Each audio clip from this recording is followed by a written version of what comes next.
तमाशा लावला. चला तिघा इकडून.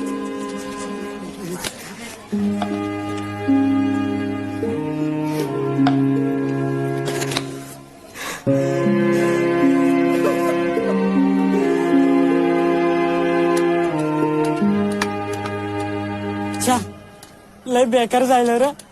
पास होऊन पण याच्या बापाची परली मला. आईचा घोर आहे. असा कसा फेल झालो आपण. भेंडी पुस्तकातला शब्द हाय तसा बघून बघून लिहिला होता. अरे इतिहासाच्या पेपराला भूगोलाचं पुस्तक लिहिल्यानंतर काय होणार. चला तुम्ही करा रे भंकस आपली. आपण आहेच ना तसा. चला ही जिंदगी आहे ना रिक्षाचा भोपू झालाय भोपू. कोणी पण येतानी वाजवून जात. हे बघ या असल्या पोरांना आपला बाप बघतो ना अभ्यास करताना म्हणून मग आमच्यावर घरी चढाचढ होते. शाळेला नागोबाच करतो.